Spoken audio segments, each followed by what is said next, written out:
So first up, we have Tirza Brown, who's going to read or talk a little bit about a very excellent paper that she submitted to my Core 402 class in the fall.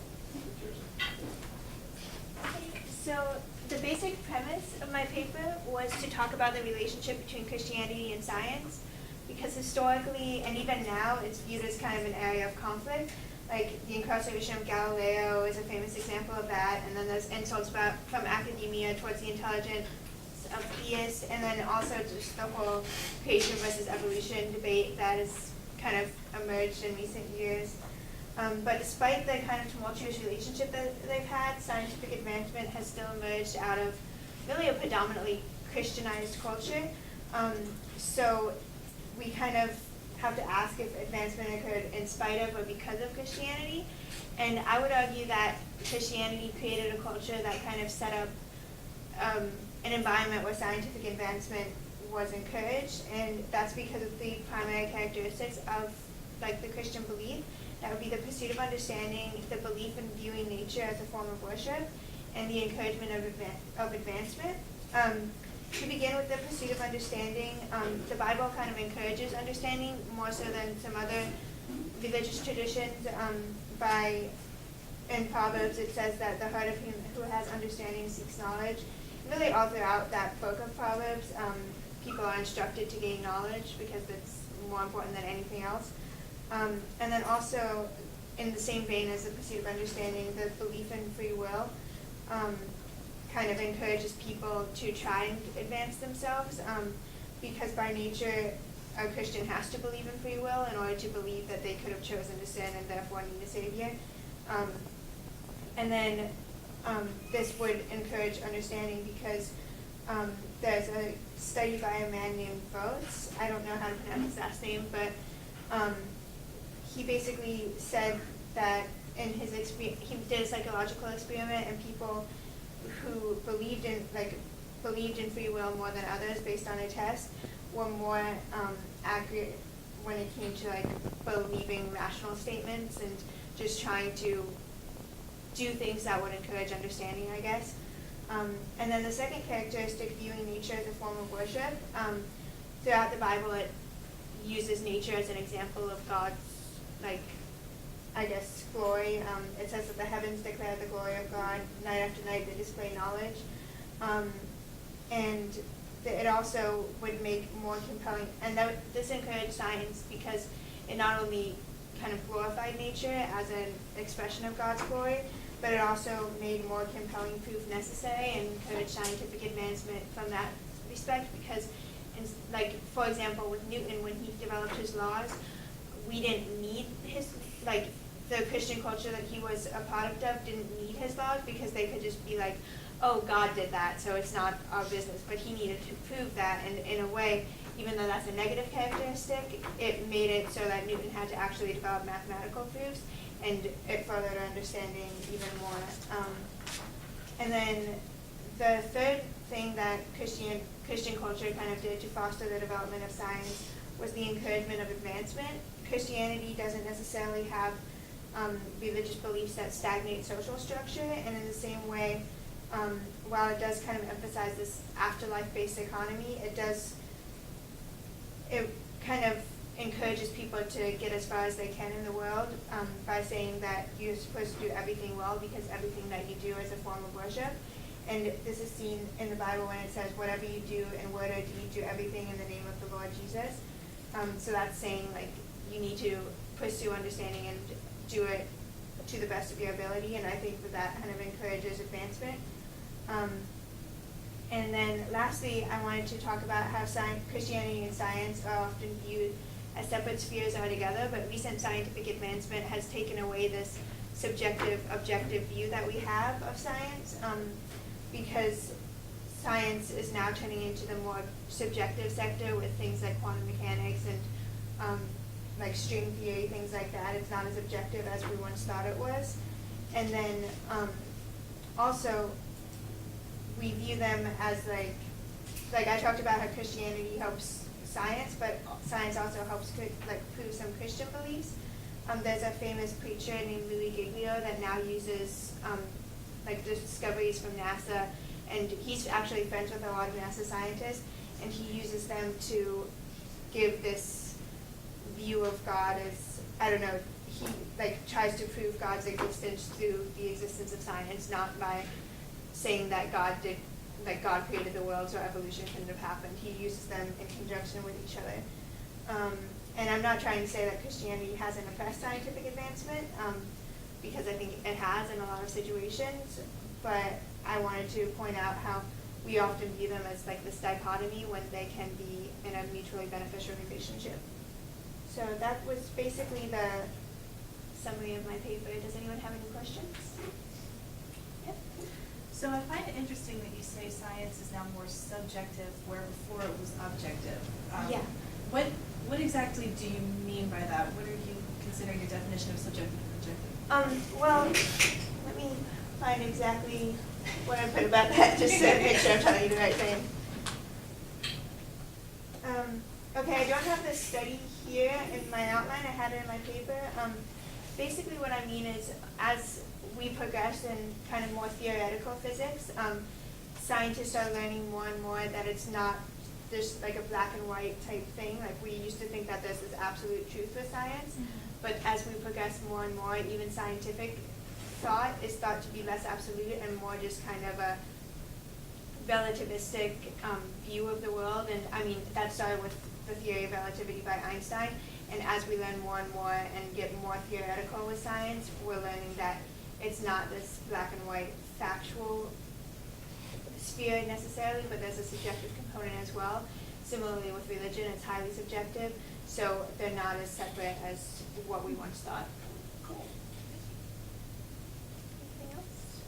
Do you think there are characteristics of science that correspond with things for Christianity? And is there any sense in which you see characteristics of Christianity spilling over into the creation of science?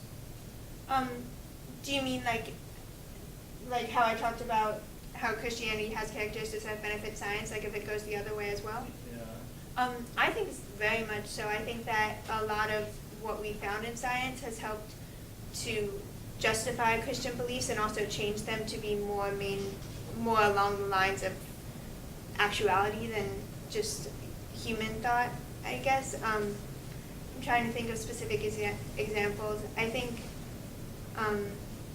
it's helped us to not take the Bible as literally, which in a lot of ways is good, not just from a scientific and religious standpoint, but also from a human rights standpoint, because if you took the Bible like literally word for word, then you could say that slavery is okay and that other things that are obviously not right can occur. So I think science has helped in that way to take away some of the literal interpretation of the Bible. For example, with evolution, like I believe in evolution, but I'm also a Christian, and to me the Bible didn't have to be taken literally, that it was created in 7 days, and things like that have helped. I don't know if that answers your question entirely. Well,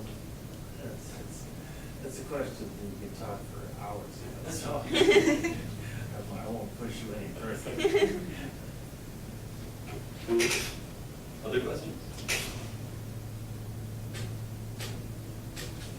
Thank you.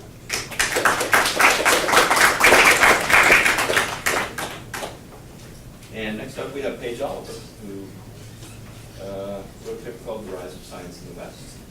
Also from my fall course work. Paige. Hello, everyone. My name is Paige, as I said, and I'll be talking about the rise of science in the Western world. And a lot of what I'll be talking about ties into Tirza's analysis of Christianity's influence on the development of science.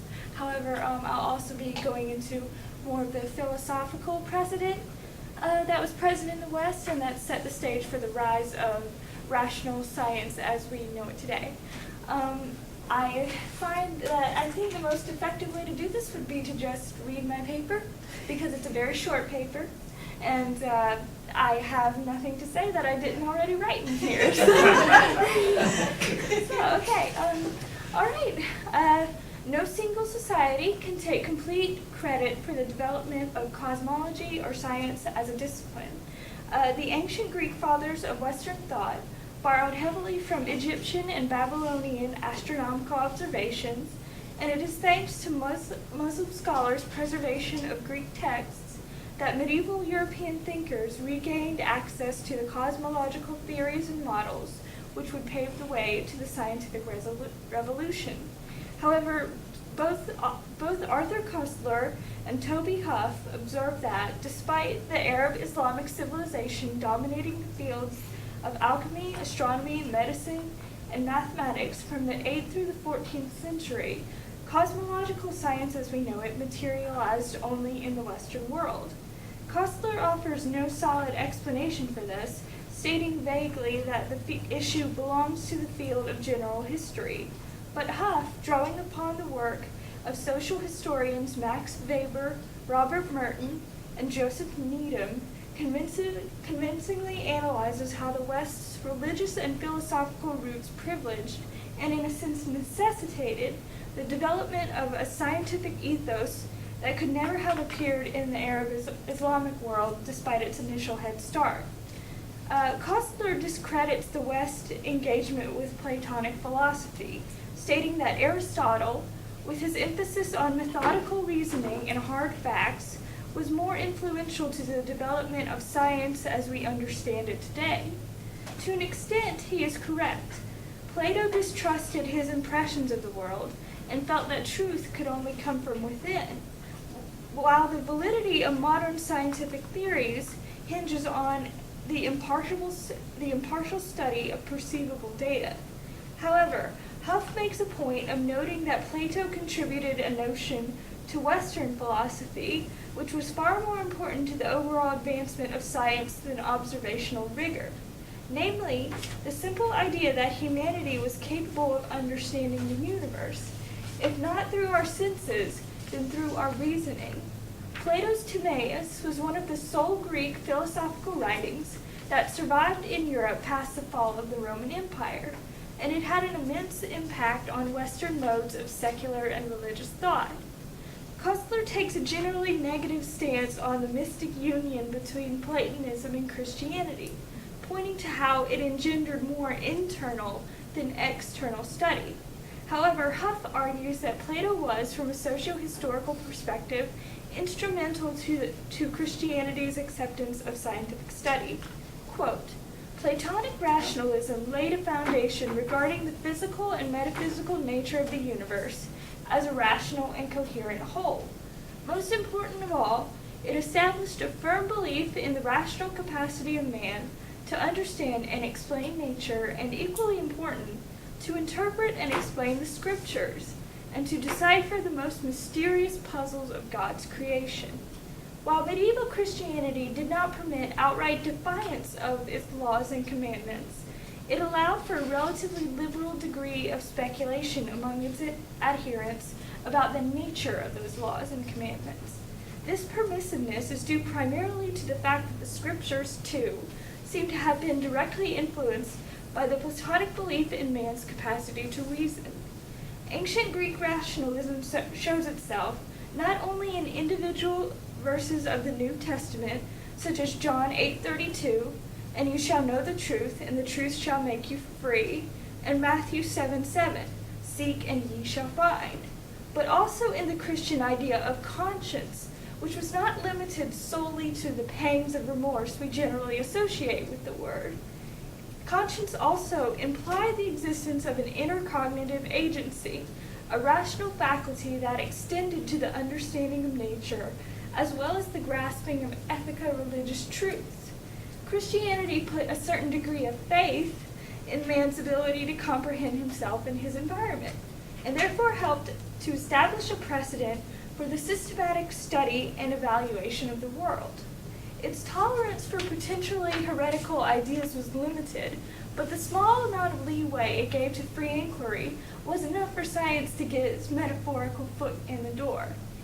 Additionally, Platonic rationalism significantly influenced Western law, which proved just as important to the development of institutional science as Western philosophy and theology. Lasting from the end of the 11th century to the beginning of the 12th, the Papal Revolution resulted not only in the separation of the Catholic Church from the secular aristocracy, but in the creation of a new legal system that ultimately limited the power of both the church and the nobles. The designers of this system did this by privileging natural law over royal and ecclesiastical law, providing a basis for weeding out those customs that did not conform to basic reason and conscience. Even as its natural laws restricted the power of the church and the state, the legal system that rose out of the Papal Revolution granted power to corporations, allowing for a collective group of individuals, such as a guild, township, or clerical association, to be treated as a single unit with its own legal rights. This served to distance institutes of higher learning from potentially restrictive secular and religious jurisdictions. This is a huge step toward the development of science as an unfettered, unbiased discipline. In contrast to medieval Christianity, Islam allowed for neither the questioning of its laws nor the separation of those laws from the secular realm.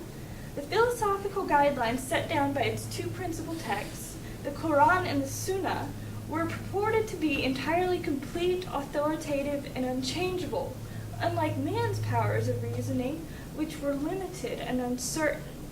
Because of its sacred nature, no criticism of these texts were permitted, and because one could only achieve scholastic legitimacy by receiving one's education at a madrasa or religious university, there existed no venue in the Muslim world in which the widely condemned study of ancient Greek philosophy could be rigorously pursued. Obviously, the intolerance of Muslim officials toward foreign philosophy was not so great that they felt the need to remove copies of ancient Greek writings from their libraries, and Muslim astronomers made significant, if underrated, improvements on scientists' work like the Ptolemy's model of the universe. However, Islamic society's sensitivity to potential heresy prevented it from embracing the idea of man and nature as rational entities, which perhaps explains why, beginning in the 14th century, Arabic science fell into a decline from which it has not yet recovered. Where the rise of modern science is concerned, the impact of the Western world's devotion to Platonic rationalism over religious dogmatism cannot be overstated. The Arab Islamic culture, which had all the tools and know-how to bring about a scientific revolution, failed to do so because it put the commandments of its religious document before faith in human reason. Meanwhile, the simple idea that humanity was capable of understanding the rationally ordered world around it primed the West's religious, philosophical, and legal spheres for the development of methodical, innovative thought, and the subsequent development of the independent university facilitated the emergence of science as we know it today.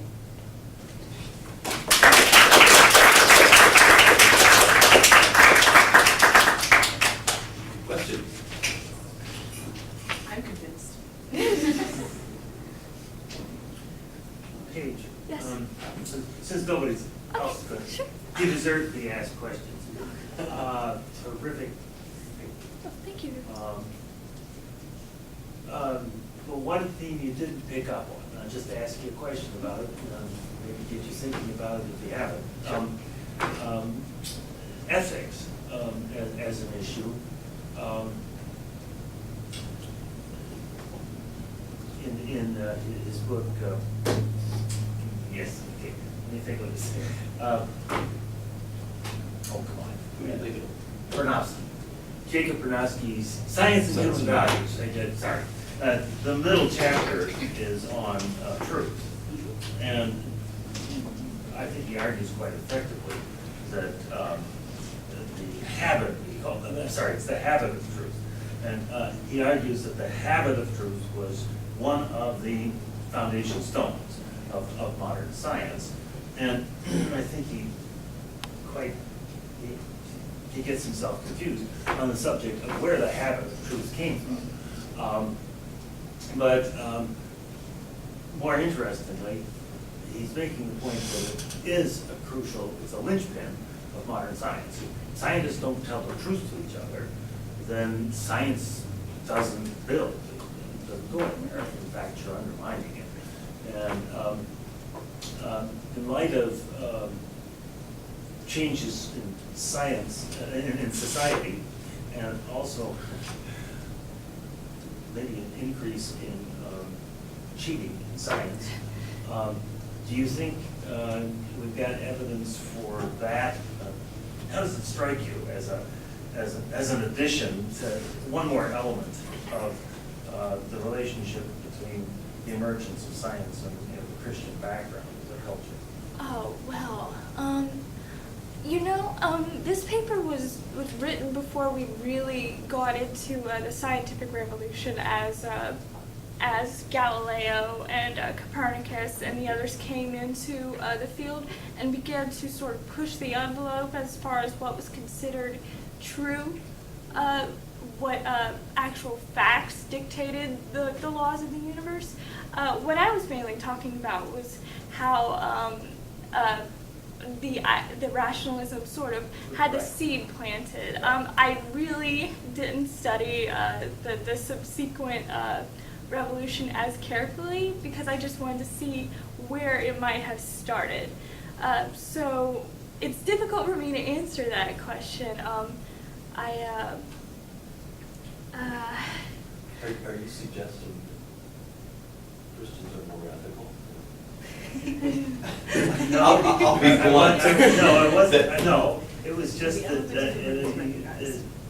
I was wondering if she'd given any thought to the way that ethical issues underlie the practice of modern science. Oh. And questions about how that habit of truth, using Bernoski's phrase, arose. It surely it comes out of medieval Christian culture, yes, which has its own ethical system. Absolutely. I mean, I think Christianity does privilege a certain amount of, at least, honesty in the Right. practice of living. I mean, confession was a huge deal in particularly Old Catholic Church, and just trying to be honest with yourself, and for the sake, because God sees all, and so you need to be honest in your heart. And I think I wrote a later paper about how science evolved sort of as a means of trying to discover God's truths as he constructed the universe. Looking at Kepler. Exactly. And so, Galileo. yes. And so I definitely think that the emphasis on being true to oneself and trying to discover the mind of God and that sort of thing, and also, being straightforward in how you live your life and that sort of thing, I definitely think that has an impact on the development of ethical and legal and all of these institutions, and I think that might have definitely impacted the modern ethics to which scientists are beholden today. So I'd say that's a fair argument, definitely. Good questions? I'm interested in the idea of the authority. You're talking about the authority of text and its relationship to science. Take somebody like Leonardo or any of the other pre-scientists, if you will. I think he's the first modern scientist, and I think I can defend that. But Leonardo felt that there was no authority but his own mind and eye, and he rejects all of medieval thinking, and rejects most of the ancient thinking too, which, by the way, most of it is wrong. So my point here is that, do you think science evolved because it was standing on authoritative text and just evolved from that? Or do you think that science really evolved from the pure, wholesale rejection of authority? Well, I mean, that's an interesting question because to a certain extent the Copernican revolution was about questioning the authority of the control beliefs that have been put in place up until then. I wouldn't call the point of my paper so much that because Plato's that everyone was following the Timaeus. I think it was more that the idea of man as a rational creature was sort of insidious. I mean, I use insidious, and that has a negative connotation, but it was more sort of, it filtered throughout the academic community, even in the churches and that sort of thing, just because Plato was so influential on a lot of thought, both before and after the fall of the Roman Empire. And so I think that Plato's text, the Timaeus, being one of the only surviving texts of those things, really made it so that the scholars were privileging that to a certain extent.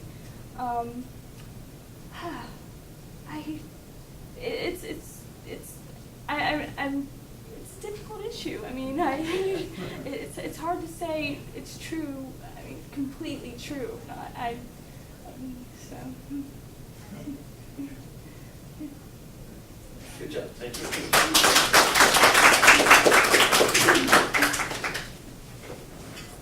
Next, we have a couple of presentations, I believe, from Dr. Schmeichel's 401 in the fall, if memory serves. And first up, Catherine Lancaster is going to present for her group on the evolutionary pathway to lactose tolerance. Tolerance.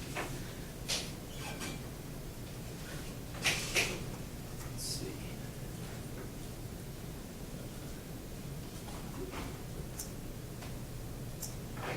How about that? Yes. Okay. All right. Hello, everyone. My name is Katie Lancaster, and as Dr. Willison mentioned, this is from the Core 401 class, which focuses on the biological sciences and human nature. And our group looked into lactase persistence and its links to evolution. Now, lactose is a sugar that's found in milk and largely indigestible in adults. Most mammals don't drink the milk of their, don't drink milk past their infancy. Now, lactase is the enzyme that breaks down the lactose that you digest. Lactase persistence actually occurs when the gene for lactase is never switched off after childhood. And the opposite would be lactose intolerant, which many of you might know it causes some unpleasant side effects.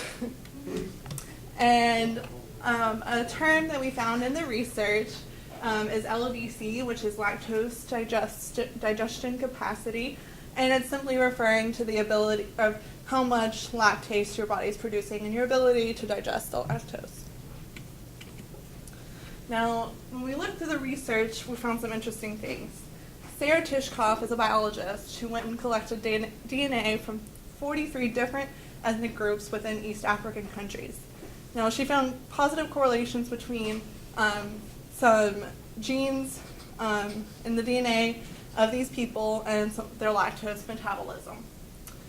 A few of the enhancer regions, which are areas around the gene that codes for lactase, were found to be mutated in these people who have the higher lactose metabolism. And she found, was interesting, that this rose independently across the groups, between 3,000 to 7,000 years ago. And because of these tribes are largely together still, she was able to use that in the DNA to find that. Now, why is this important? The mutations occurred in the ethnic groups. These ethnic groups have historically been herders. They herded the cattle around 9,000 years ago. And the leading theory is that these groups of herders used the cow's milk to drink during drought. This is regarded as the cultural historical hypothesis. Evolution occurs when a trait is adaptively selected for through environmental pressures, usually. The environmental pressure here would be the drought, causing these people to need something to drink to sustain themselves, which would be milk, unless you're lactose intolerant. you're lactose intolerant, it's only going to cause diarrhea, and that's going to dehydrate you further. So the people who were able to continue to survive were able to digest the milk and remain hydrated. This is actually a representation of convergent evolution. Convergent evolution actually happens when people, or species rather, exhibit some traits, and they all adaptively select for these traits independently of each other. Circumstances are not the same across the board, but it does work out that they began to collide. As I said earlier, the environmental stressor here is the drought, and those who could digest the lactose properly were able to survive. Now here's a map that we found of lactase persistence. The numbers and the colors on the side represent the correlation of people who have exhibited lactase persistence. And as you can see in Eastern Africa and then Western Africa a little bit has some high rates of lactase persistence, as well as Northern Europe. And this is where we're headed next. And lactase persistence in Northern Europe, there's a hypothesis that's regarded as the high latitude hypothesis. In the north, you get your usually most people get their vitamin D from the sun. In the north, the sun isn't out as much, and there's a risk of vitamin D deficiency that includes several health problems, including rickets. And vitamin D is actually needed, certain levels of vitamin D are needed for reproduction, so that's an important part too. And there's associations, a study found that there were associations between the high latitude and high LDC, which is just the capacity for lactose digestion, and Northern Europeans. This is quite different from the herding and pastoral hypothesis that I just gave earlier. And an interesting note that they found is that the high LDC did not evolve before the presence of milking. So again, the milking of the cows happened, and then eventually over time the lactase persistence was selected for in the people who needed it to survive. And it also shows that it's associated with presence of pastoralism.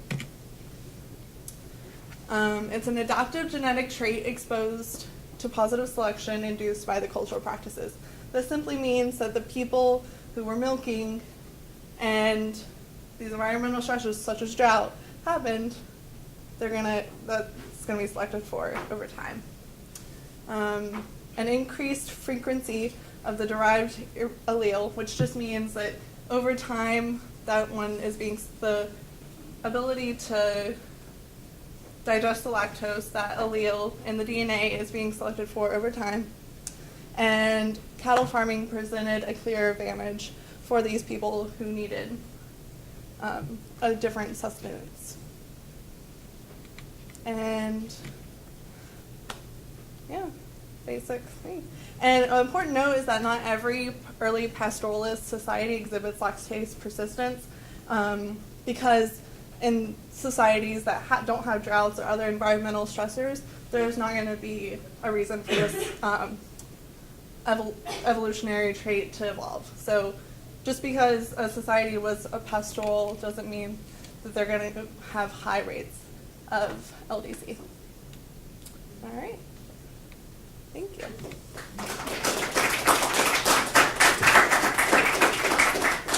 Any questions? Yes. What? Yes. Aha. So I'm curious to know what your prediction might be for the projection of the lactose tolerant gene. Do you think now that we're living in more an industrial society and less a pastoral society that lactose intolerance will continue to rise and lactose tolerance will decrease, or do you think something else might affect that somehow? That's a tough question because, well, I mean, obviously the environmental pressures for modern societies isn't there as much, but we're still consuming a lot of dairy. And just because, this is something I wanted to point out, just because a society is consuming dairy doesn't mean that they're necessarily getting the nutrients from it, because you can have, you're not producing lactase, but you can still process the milk. You're just not getting all of the nutrients from the milk, and you may not have as adverse side effects. So there's that, and then, but I think that's hard.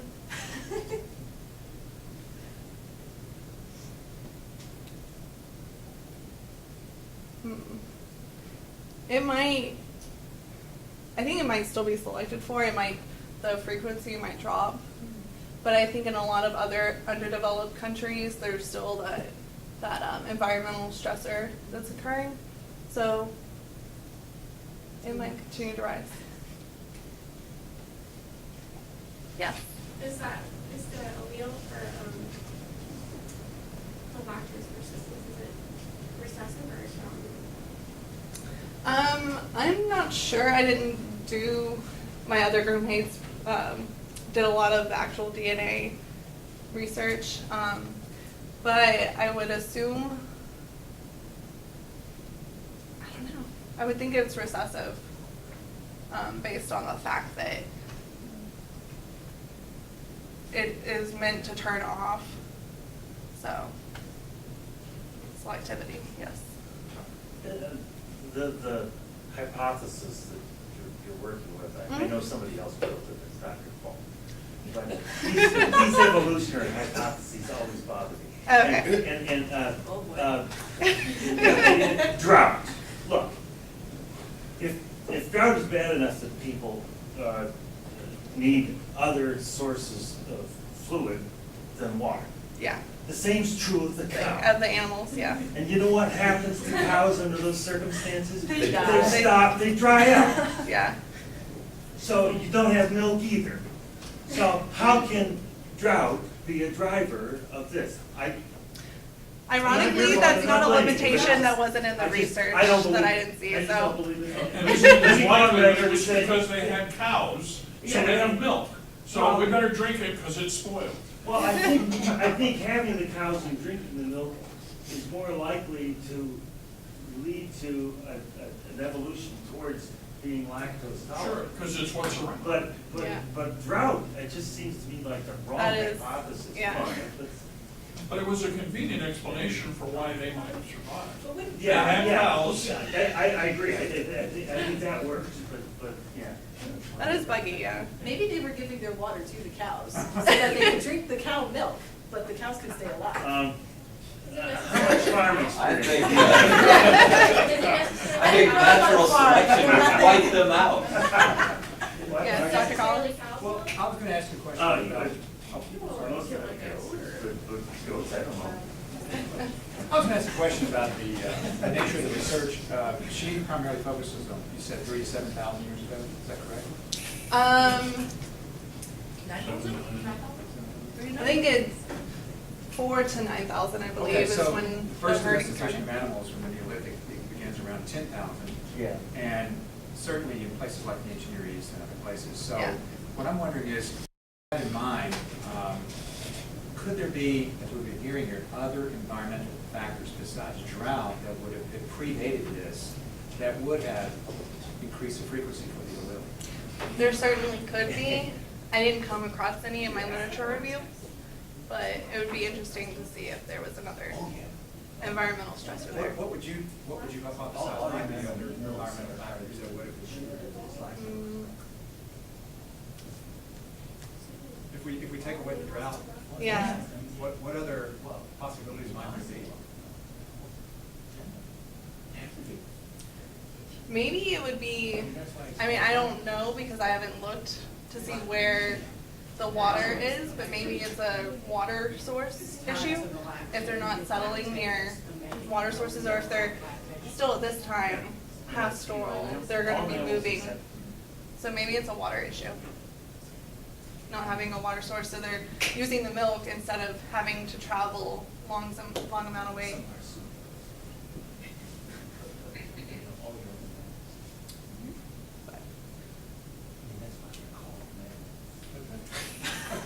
Thank you. Thank you.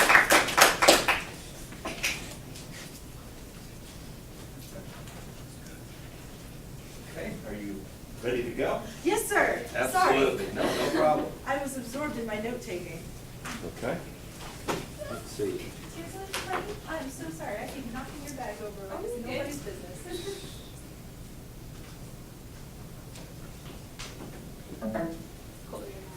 Oh, it did a thing.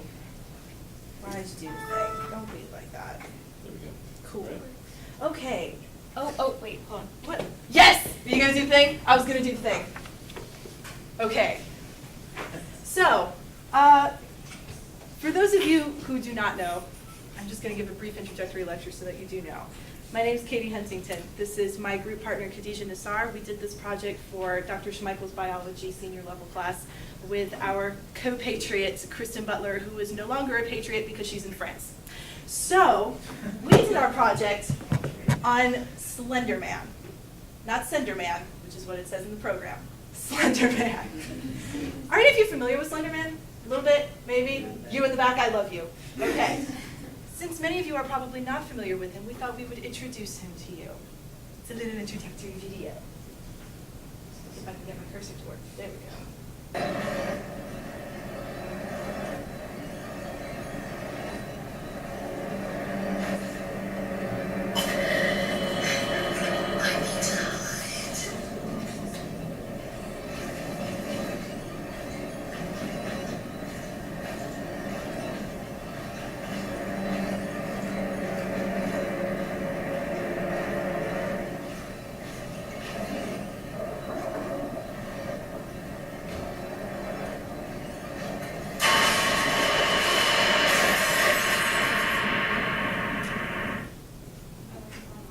Scary moment over.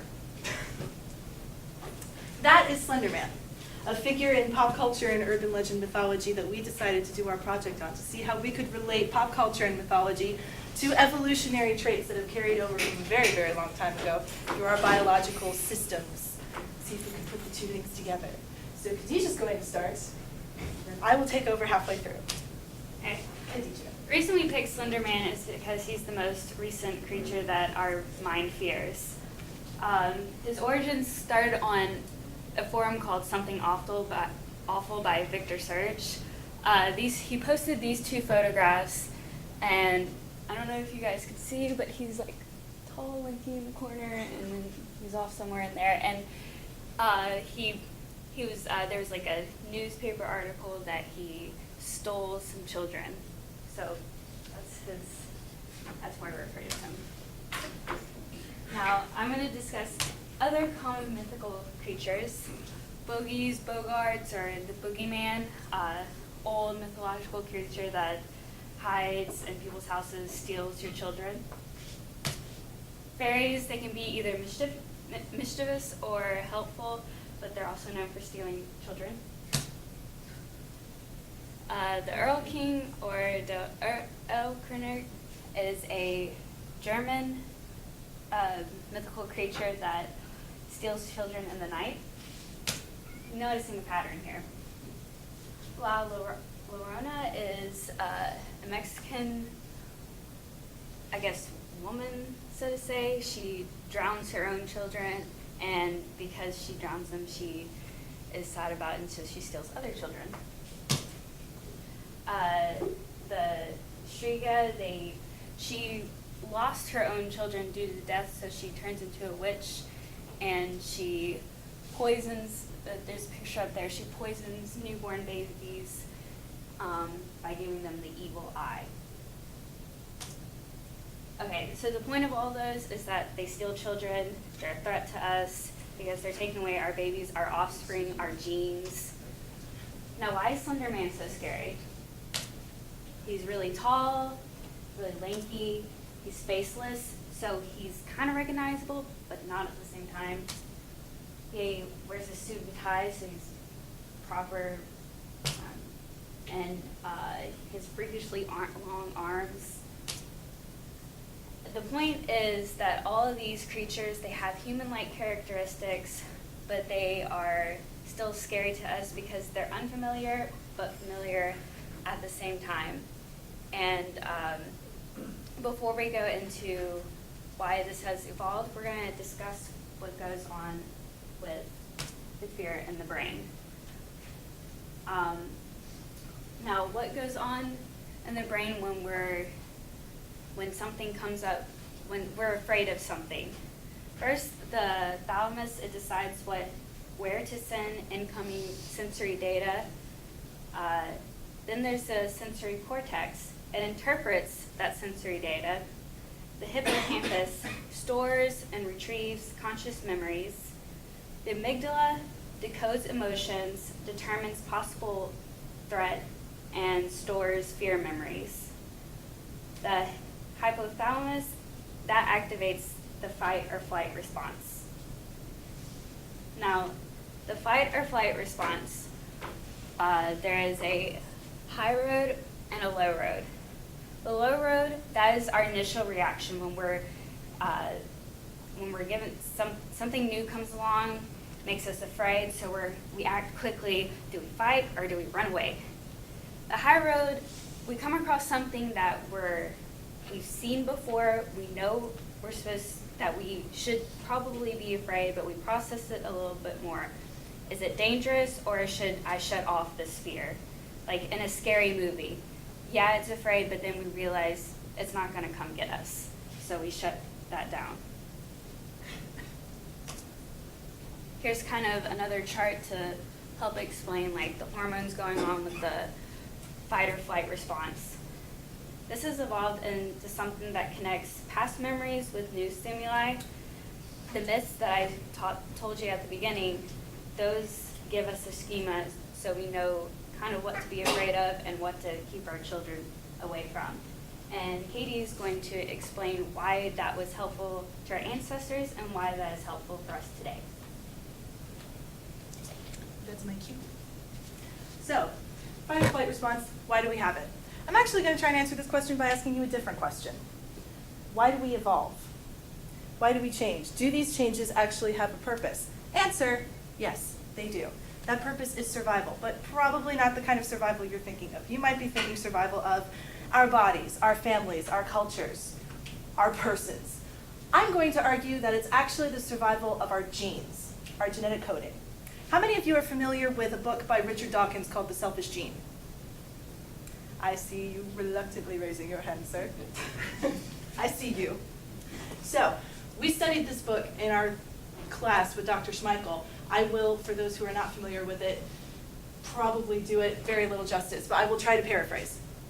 The argument inside the selfish gene is that our genetic data is actually the thing that is striving to survive, and our bodies, our evolutionary systems, our traits that we evolved over time are the gears in the survival machine.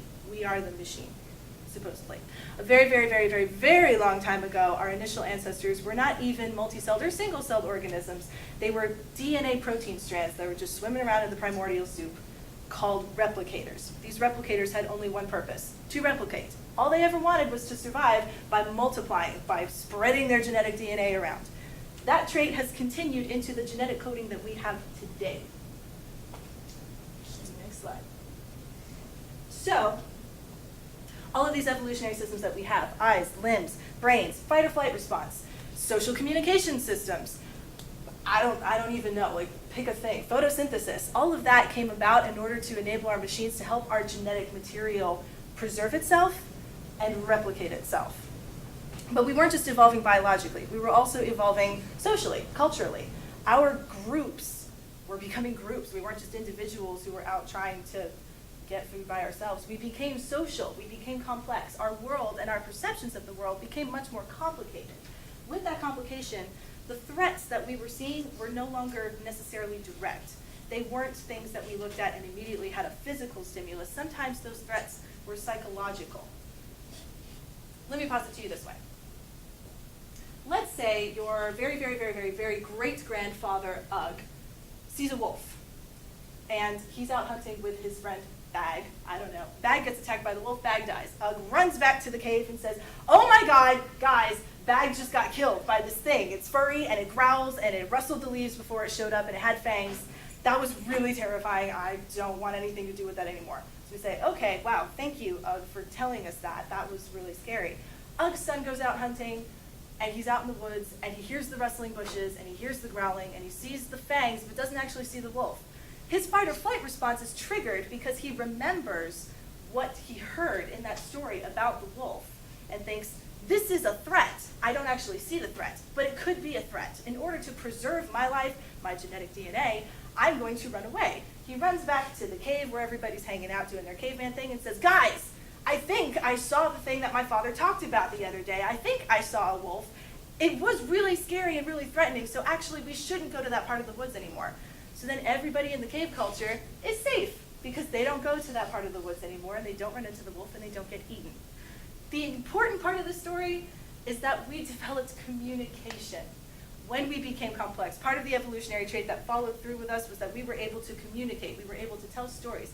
Also, we were able to imagine things. We were able to conceptualize threats. Even if we didn't see them in front of us, we could imagine what they might be and react accordingly. We could predict what we could do to prevent the danger from even being a danger in the first place, which was much more effective at making our genes survive than, say, fight or flight response by itself. There's Ugg. Yeah, thank you for putting Ugg in the slide, Kadisha. So, preventive action. Do we still have that preventive action? Telling those stories is all well and good for Ugg way, way long time ago, but are we even still doing that? We're not looking for wolves in the caves. No, but we still have preventive action because we have myths. We have urban legends. We have scary stories that we tell one another, and those scary stories serve the same purpose now as they did then. They're warnings. They're meant to trigger the fight or flight response so that we think about the situations we're putting ourselves in so that we can avoid the dangerous situations and keep them from happening. The details of the stories may change. Back then it was a wolf in the bush. Now it's a creepy child at the base of your staircase, or it's a faceless man who can teleport into your bedroom, screw with your brain, and turn you into a crazy drooling person. The threat is still there. The fear moral is still the same. So, what do I mean by fear moral? I mean the fear that is inherent in the stories that have carried over from a long time ago through mythology to today. Those creatures that Khadijah talked about earlier, they all have fear threats in common. They all have traits that carried over from the ancient time mythologies that have endured to the pop culture legends we have today. She mentioned those things. I will review them again so that you know what they are. Humanoid, but inhuman. Why is this a threat? If something is humanoid, if it looks like it's probably a friend, you're probably willing to put your defenses down and say, okay, sure, yeah, I'll come over and shake your hand. Oh God, you're actually a tentacle monster! Shoot, now you're dead. Well, that didn't work out so well for you. What you should have done is allow your fight or flight response to predict that this thing is humanoid, but possibly not human. Because if it is the other, if it's, you should recognize the other you. Yeah, I'm looking at you. Yeah, if it's the other, if it's a member of a rival tribe, and you think it looks like you and allow it to come into your village, the next thing you know, they burn your house, steal your food, steal your wife, and you're left starving and lonely on the streets.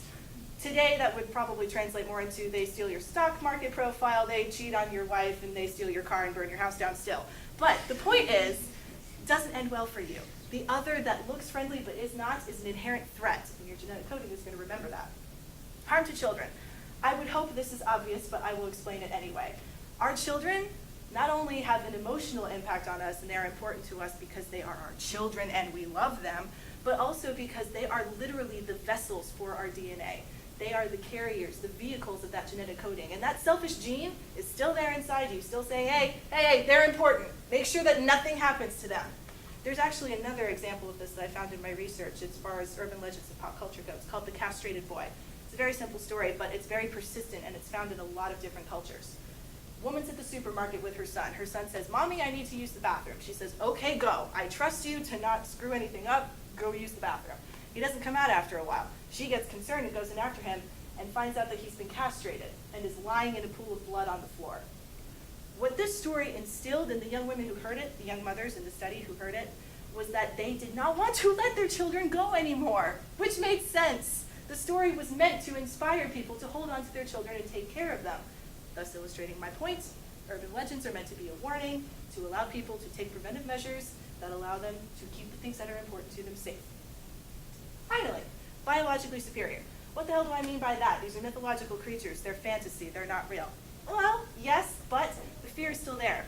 The fear that we are seeing in these stories is the fear of things that are biologically superior to us in that they can overcome every advantage we have evolved to hold. They can overcome our intelligence, our technology, our alliances, our social bonds, our frickin' walls and towers and hot oil pants. I was watching Game of Thrones yesterday, it's on my mind. Or just our actual bodies in space. There is nothing you can do if Slender Man were real. You can lock the doors, you can close the windows. It's not going to change anything. He's still going to come after you. How do you prevent that from happening? You tell the story so that you figure out how to just not make Slender Man angry, and then you're safe. Now, all of this is in the context of mythological stories. It's not real, it's fantasy.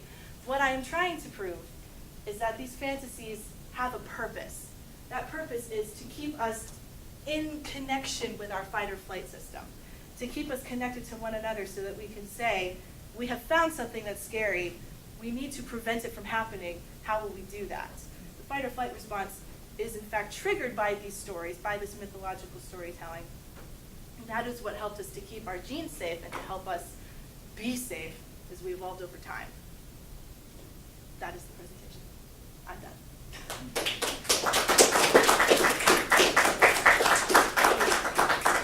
I'm a little bit petrified to ask for questions, but I think we'll do it anyway because we're expected to.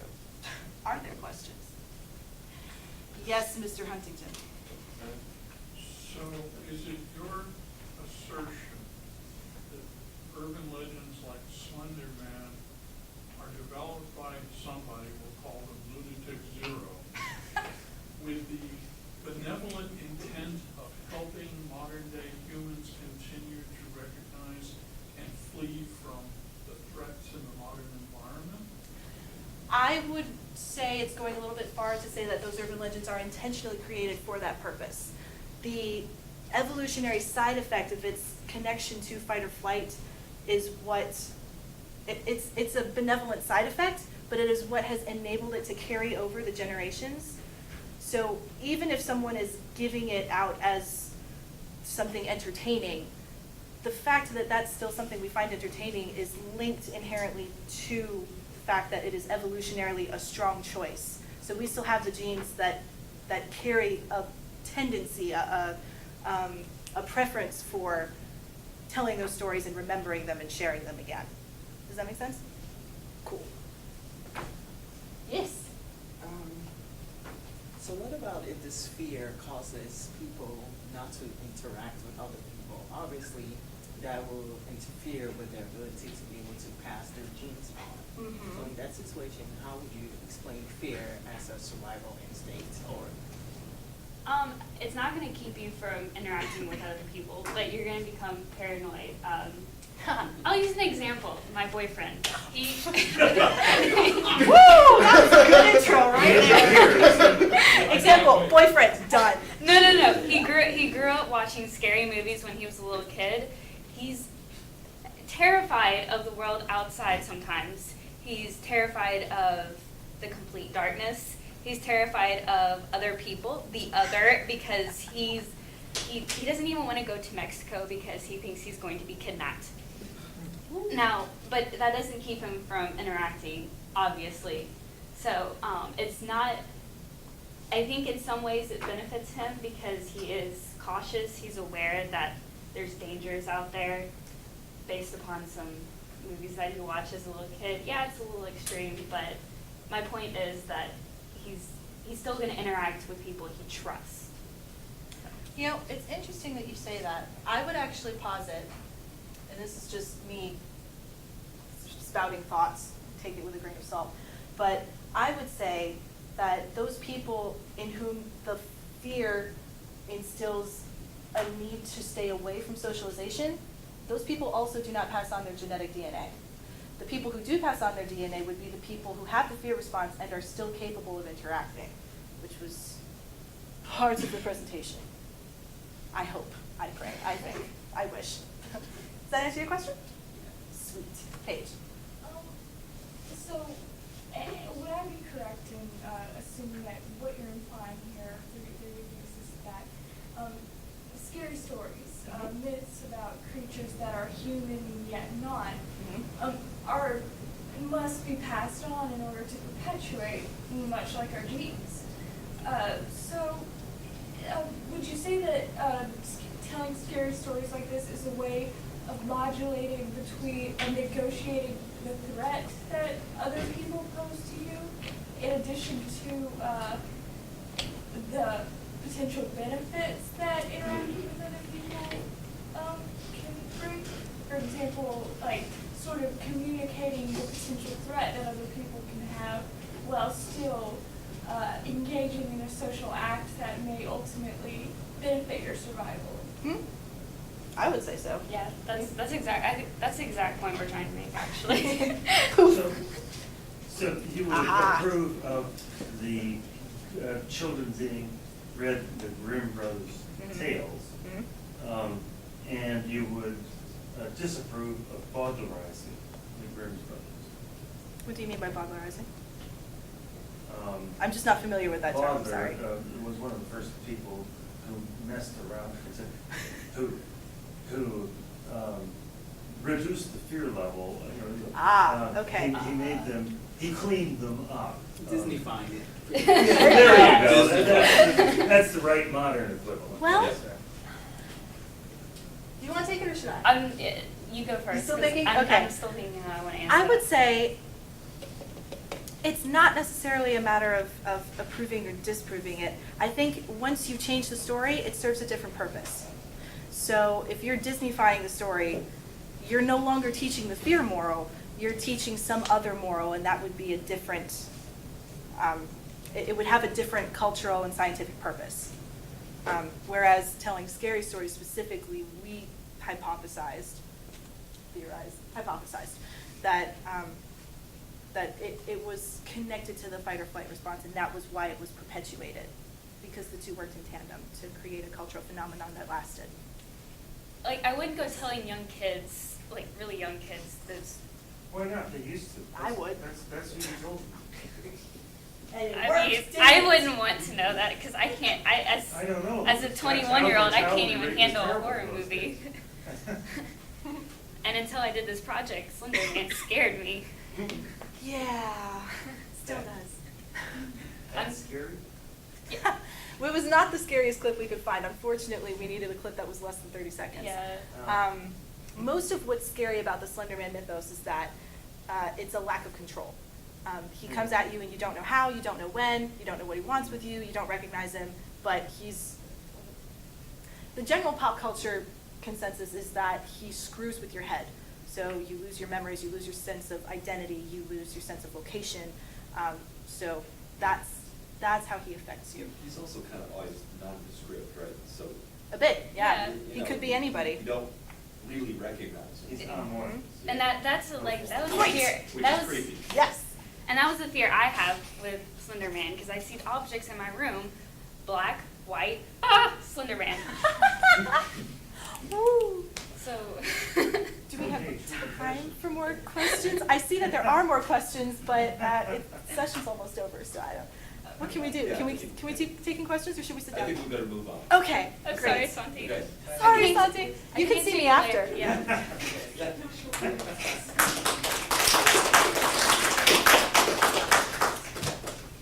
Okay, and finally we have Marty Williams and Taylor Robeson, who are going to tell us about an ongoing project. From here to the sublime.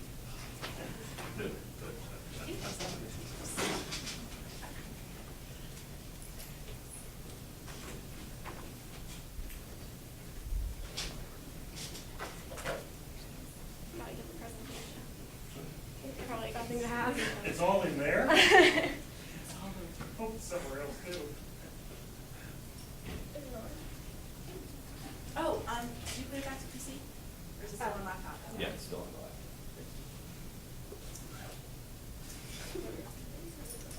Okay, there we go. Now we just need.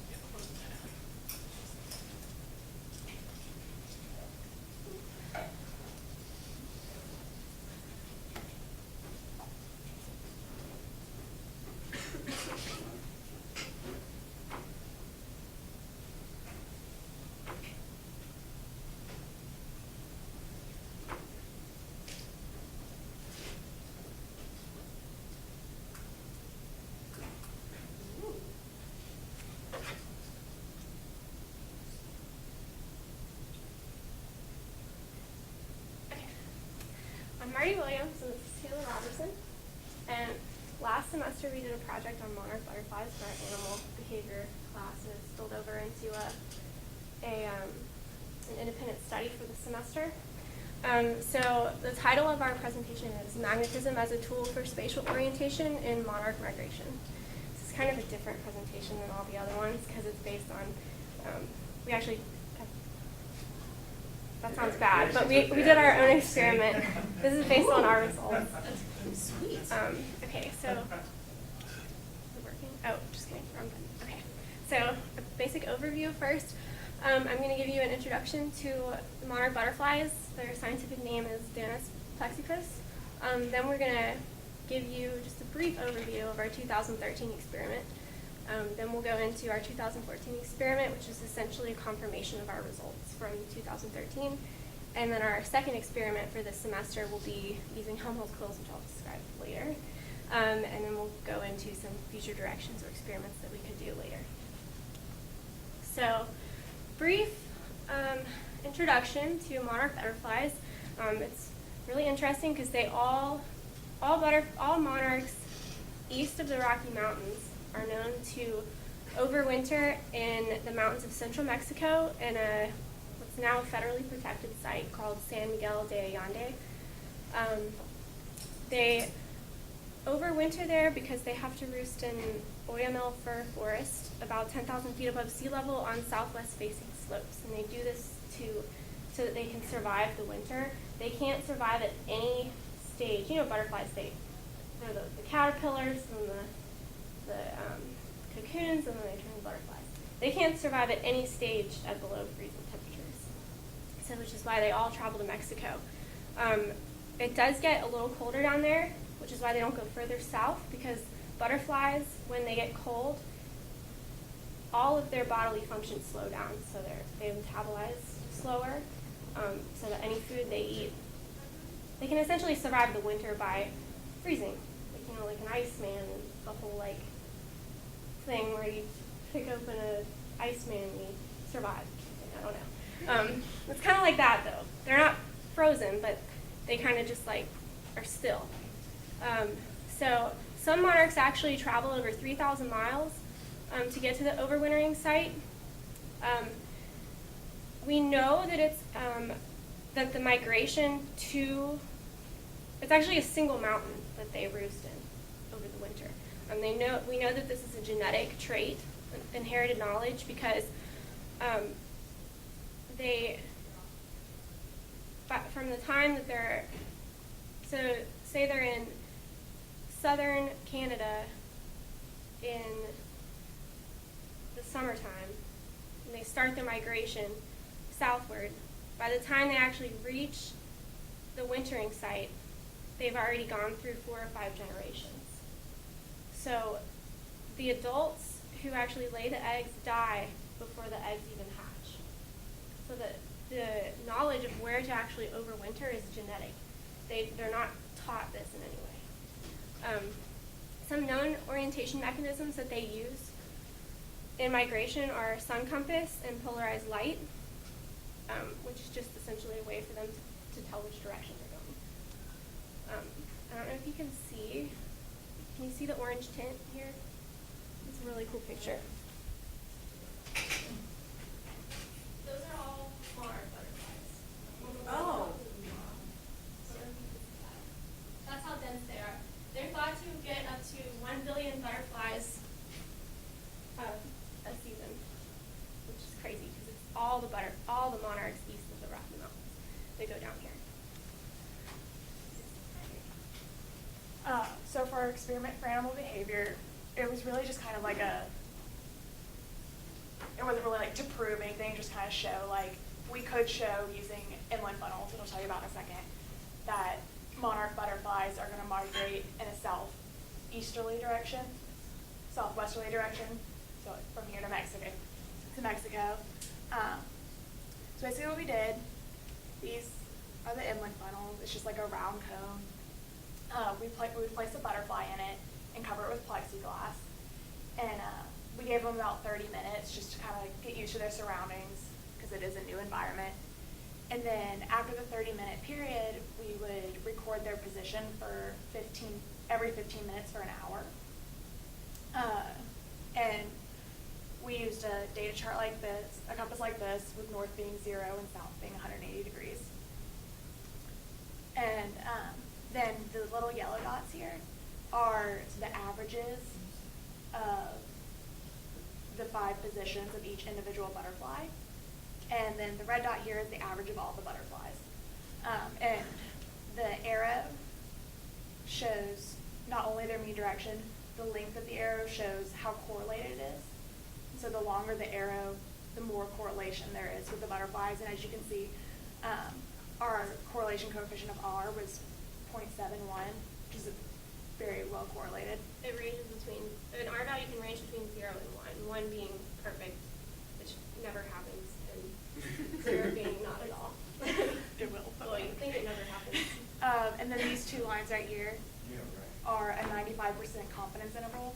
And what this means is that we are 95% sure that the actual mean of this data is within that range. So even if our mean is off a little bit, it's still going to be within that range of the southwesterly direction. And this is where we are on the map. And you can see that the arrow corresponds pretty well to the direction of where we're going. So we noticed that we didn't account for sunny and cloudy days when we did our data. And so we wanted to separate it out and see if there was any difference, because the monarchs are known to use a sun compass. And so the cloudy days would ruin their ability to see the sun, therefore ruin their ability to use the sun compass. And what we found was actually surprising. On sunny days, they were still going in a southwesterly direction. But on cloudy days, as you can see, it's a much more narrow and precise direction, with the R value is actually at 0.98, which is unheard of. And so because of this, we wanted to go further and see, well, since they're known to use a sun compass but couldn't on cloudy days, but seem to still be able to go in the correct direction on cloudy days, we wanted to look into, like, there has to be some other way that they know how to go that direction. Which brings us to our 2014 experiment with Helmholtz coils, which allow us to reverse the magnetic direction of the Earth's field, because that's what we thought they would be using.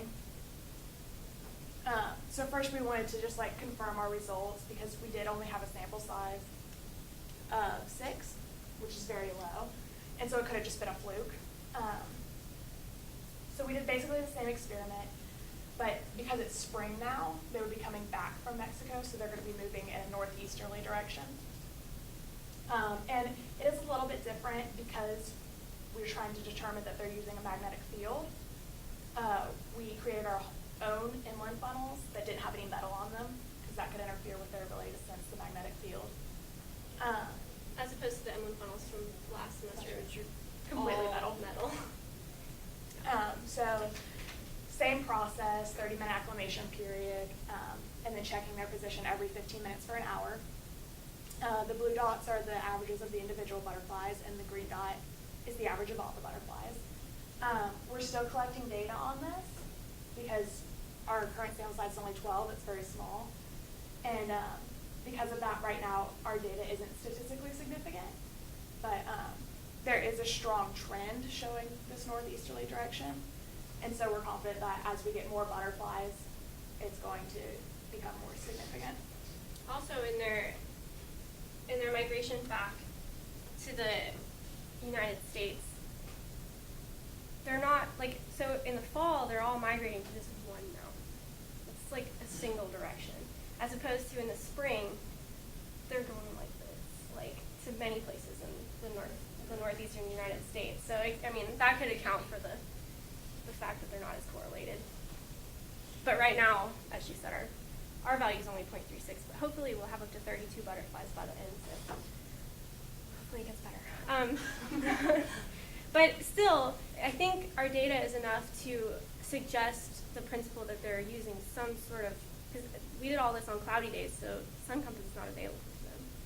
So I think this is enough to suggest that they're using some other mechanism besides the sun compass to orient themselves. So, which brings us to our second experiment for 2014. We haven't actually completed this yet. It's under construction. So this is what we have so far. Doesn't look like much, but essentially Helmholtz coils allow you to manipulate the Earth's magnetic field within like inside the coils. So what it is it's two rings, as you can see right. This is a completed Helmholtz coil. So it's two rings set up parallel to each other, and depending on, you can set them up like this, or you can set them up like this. And that, if you set them up like this, it allows you to manipulate the horizontal component of the Earth's magnetic field, as opposed to if you set them up like this, which allows you to manipulate the vertical component. So all we're worried about here is the horizontal component, because they are on a flat plane. So as you can see here, the two coils, the two rings are fit with wires. We wrap wires around a certain number of times on each coil, and then we connect those and we hook it up to a power source, which will allow us to generate a current. And depending on the current, that's what determines the magnetic field, the direction of the magnetic field. So we'll set it to, when we do this experiment, as you can see the magnetic field's right here. That's what B is. And you can kind of see the visual representation of how the magnetic field works. It kind of goes in a circular pathway through the coils. So when we set up the coils and we put the butterfly in the center, we'll set it to a specific, we'll set the current so that the magnetic field is the same as the Earth's magnetic field, and that will be our control, because we want to make sure that the coils themselves and the magnetic field generated by the coils do not cause any difference in the data with the butterflies. So this should be our result, hopefully, with the coils on, but set so that the magnetic field is in the same direction as the Earth's magnetic field. And we can tell that just by placing a compass on the inside of the coils. And then the second thing we're going to do is we're going to obviously reverse the Earth's magnetic field. And if the butterflies, which we do by doubling the current, which we'll just flip it around 180 degrees. And the cool thing is, if the butterflies are using the Earth's magnetic field, we should be able to predict which direction they will go when we reverse the Earth's magnetic field, which should be true southwest, as opposed to, that's technically going to be northeast when the coils are on, if that makes sense, but only within that small little area. Their butterflies are going to think it's northeast, hopefully. But it'll be true southwest, so we should predict that this is the direction they'll go if they're using the Earth's magnetic field. If they're not, then that really won't do anything. So hopefully it does. But yeah, these are our coils. They're going to be about 1 meter tall. They're going to be really big. We're building 2 of them, so it'll be really cool. We're going to go up to the soccer field and put one on one end and one on the other so that they don't interfere with each other, and turn them on and hope it works. So How are you going to plug them in? I think a really long extension cord. Big generator. Yes, might have to spring for that, Dr. Willison. Okay, so some future directions or experiments that we could do if our experiment does show that the butterflies, if our results suggest that the butterflies are using a magnetic field to orient themselves, then we could ask the question, so while it's known that monarchs use the sun to orient themselves on sunny days, do they use the Earth's magnetic field as well? And if they do in fact use the Earth's magnetic fields on sunny days, which mechanism do they use the most? Which would be really interesting to tell, because right now people think that they only use the sun compass. And if we can demonstrate that they do use magnetic fields by doing the Helmholtz coil experiment on a cloudy day, then we can do the Helmholtz coil experiment on a sunny day and reverse the magnetic field. And if our results end up like this, then that's showing that they use the magnetic field more than they use the sun compass. If the results aren't correlated at all, that probably suggests that it's an individual, it's specific to the individual butterfly, which would be really interesting because then it wouldn't be species specific. Then you can breed butterflies as they react to the magnetic Yes. What?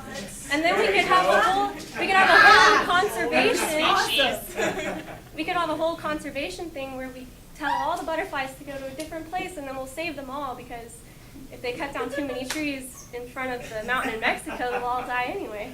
Can I write a play about that? Yes. Okay. As long as you cite me in it. Okay. The ability to reverse the field is a really, really powerful Mhm. factor So- here. If just reversing the field produces clear differences, Yeah. you've made your case. Oh, yeah. The magnetism is a factor. It'd be cool to see which one, if they do use a magnetic field, though, which one they use more. Oh, sure. Because they know they Sure. use a sun compass. Yes. Wi-Fi. How does a butterfly know whether it's spring? By the sun's location in the sky. No, by which generation is it? I just touched on It says, I'm G1. I need to go this way. Over there is cold or hot. Well, they start their migration when the temperature begins to drop. That's why they're all the way up in But if it is multiple generations, right. how does a little butterfly know what the hell season it is? Should I go north, east, or should I go southwest? It's a good question. They ask the birds. I would assume by the position of the sun in the sky, because it changes based on the season. the Yeah. season. And I did find that we were trying to figure out when we could start the spring experiment, and we found they don't actually start their migration until after the spring equinox, Oh, interesting. which suggests that they are using the sun. So, Well, yes, you get some latitude too. yeah. You guys already observed hints that they might be led by magnetic direction because on cloudy days their direction was more precise. Well, we think they use something other than a sun compass. Okay. And it's not necessarily magnetism. That's what we're trying to prove. But There has to be something a else. lot of other insects, and we know a lot of birds, pigeons in particular, use the Earth's magnetic field to orient themselves, and a lot of insects do too. And some and a insects, lot of other butterflies. yeah, a lot of other So it makes butterflies. sense They that- actually have these. A lot of them, there are different mechanisms they use to sense the Earth's magnetic field, but a lot of them have iron deposits in their brain, which allow them to be very sensitive to magnetic fields. Monarch butterflies don't have brains. Yeah. But they've done an experiment with monarch butterflies. The actual trying to prove that they use magnetism has not really been studied very much, but which we can't really find much data at all. If the data that we have found is they've tried to simulate a cloudy day by either blacking out the plexiglass on the top, which is not a realistic situation, or by doing it inside, which there's so much interference. That's why we're doing it way up on the soccer field, so there's no interference from anything. But yeah, none of the tests that they've done so far that we can find have been valid. So I'm just curious if you give any thoughts on this. It's not a sun compass and it's not magnetism. Could there be something else? It's still magnetism. They have a tom-tom in their brain. Clearly. Yeah, it could be. I actually have done thinking about that because, well, they know they use a sun compass, so it could just be that. But the weird thing is on the cloudy days, if it's not a fluke, then it has to be something. So maybe wind direction. But then again, they'd have to be able to sense which direction the wind is going. Radiation from the Compass to be something that reads IR, the waves in Infrared? particular. Yeah, so that way even on a cloudy day, when the IR is bouncing more, that might help them read it as well. Well, we have used a polarized lens every time we took cloudy day data, and there's no It polarized scatters light. so much, there's no. It's completely scattered through the clouds. Even if they had some sort of super sensitive way to detect polarized light, it's not even making it through the clouds, so that wouldn't tell them any information. Unless there's just some weird thing that they do. I don't know. It could be some other sense that they have besides magnetism. That, I mean, obviously we don't have sense. I mean, we have some sense of magnetic field, but it's not as elaborated as it is in butterflies or other insects or birds. What is it? we have sense of that too? I've read a few papers saying that humans can be slightly sensitive, but not enough to the point where you can really feel it. I've Yeah. worked with some very strong magnetic fields. I've There's really plenty never of sensed, laws. never sensed any. Yeah, but we talk about you behind your back. Well, that's surprising. Yeah, it's not a conscious sensitivity. Oh, that must be it. Yeah, but it's very slight, and I've only read a few papers about it. So when are you gonna finish with your second experiment and when can we find out the results? 'Cause I really wanna know. You can come to Science Palooza, and we're gonna have a poster. Great! Yes. Okay. Hopefully, pray for cloudy days. It's And above, Georgia, we I gotta know, have I know, sun. everyone wants spring and lay up by the pool, but we want it to be cloudy and above 60 degrees. Because butterflies don't fly when it's Like it's below like 60. Helmholtz quills. Yes. But we don't want it to be raining so we can use the Helmholtz quills without fear of being electrocuted. Yeah. So, yeah, yes.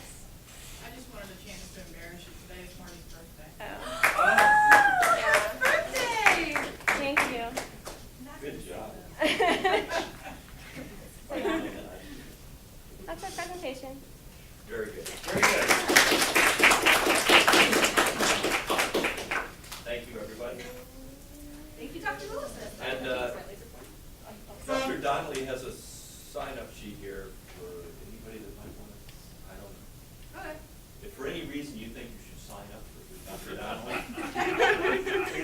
right there. Did you get your? No, you're right.